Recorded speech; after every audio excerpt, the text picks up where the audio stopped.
Diallo qui n'est pas discuté. Oui, je reprends. Mais il peut influencer aussi la structure du parti pour faire imposer cette décision. C'est vrai qu'il dit que c'est la preuve est que ceux qui ne sont pas d'accord sont partis. Je souhaite que le parti me suive dans cette décision. Mais vous savez, on m'a fait le reproche d'avoir pris une décision unilatérale. Je dis oui, pour une fois. C'est la seule fois, depuis que je suis président de l'NFD en 2008, jusqu'à présent, c'est la seule décision que j'ai prise de façon unilatérale. Et je dis, pour une fois, si on me reconnaît le statut de leader, qu'on accepte de me suivre. Si je me trompais, ensemble qu'on corrige, qu'on rectifie le tir. Mais je dis, quelquefois un leader, c'est ça aussi un leader. Quelquefois un leader, par rapport à ton flair, par rapport aux informations que tu as, par rapport à ton expérience, tu peux prendre une décision impopulaire. Mais tu tires les gens vers cette décision, et puis c'est avec le temps que les gens comprendront. J'ai même pris, pour étayer cette idée, Nelson Mandela, qui est une figure de proue pour le monde entier, qui est respecté par le monde entier. Nelson Mandela, quand il a été contacté pour la première fois par le régime de Pretoria, il était en prison, pour négocier, il a su que s'il avait consulté, comme d'habitude, ses compagnons prison, ses compagnons de lutte, ceux-là n'allaient pas comprendre. Ils allaient s'opposer à cette idée, ça n'allait pas marcher. Et même comme c'était un visionnaire, il a compris que c'était une bonne chose. Et donc, de façon unilatérale, seul, sans que personne ne le sache, il a commencé à négocier avec le régime de Pretoria. C'est quand tout a pris forme qu'il a informé les autres et les a tirés de cette décision. Et l'histoire prouve, le temps a prouvé que c'était une décision lumineuse, sage, mais il a fallu vraiment qu'il le fasse seul d'abord pour qu'il tire les gens, sinon ça n'aurait jamais marché. Mais est-ce que M. Diallo, vous ne risquez pas fort, comme vous voyez le président Rikola Bédié qui a fait l'appel de Daoukro, qui a demandé de soutenir Alassane Ouattara, vous demandez unilatéralement de soutenir celui d'Alain Diallo. Est-ce que vous ne risquez pas fort d'avoir des sessions dans vos partis?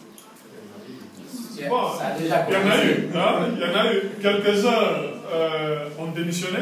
Encore une fois, c'est le droit. Les statuts du parti garantissent le droit à la démission à chaque membre. C'est normal, hein, vous savez. Comme j'aime à le dire, un parti, c'est comme un train. À certains arrêts, il y en a qui descendent et d'autres montent. Mais ceux qui montent sont plus... Hein? Ah bon, donc là tu m'as répété alors. C'est bon, je connaissais très bien quand nous étions dans l'opposition, peut-être que je l'ai inspiré. Hein? Je voudrais savoir justement parlant d'Alpha Condé, parce que les questions se posent souvent. Qu'est-ce que vous retenez de positif de son mandat jusqu'à présent? Alpha Condé, connu comme étant quand même un leader historique de l'opposition et au pouvoir depuis 4 ans maintenant. Qu'est-ce qu'il a fait de positif? Qu'est-ce que vous saluez de sa mandature? Bon, d'abord, j'affirme que son mandat est largement négatif. Son bilan est largement négatif. Il est complètement passé à côté. Parce que, comme j'ai eu à le dire, je ne le reconnais pas. Et il a manqué une occasion d'être le Mandela de la Guinée. On l'attendait sur certains registres, moins sur des performances économiques immédiates, mais plus sur la promotion des valeurs. Mais tous les Guinéens ensemble, éradiquer complètement l'ethnocentrisme, l'ethnostratégie, donner primauté à la loi et au respect des droits humains. Et sur ces sujets, M. Alpha Condé est passé complètement à côté. Et donc, quel que soit par ailleurs, même si les résultats économiques aussi sont au rouge,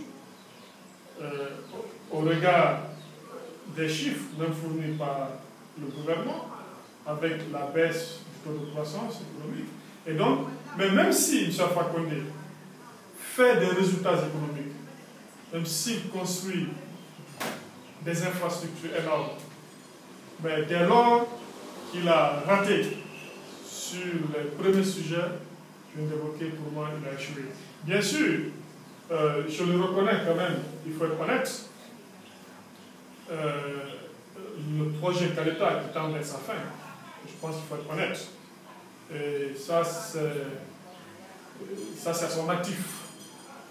Le projet Kaleta, si on s'en tient à ce qu'on nous dit, sera opérationnel à partir du 31 mai. C'est la solution énergétique candidée? Non, c'est l'une des solutions.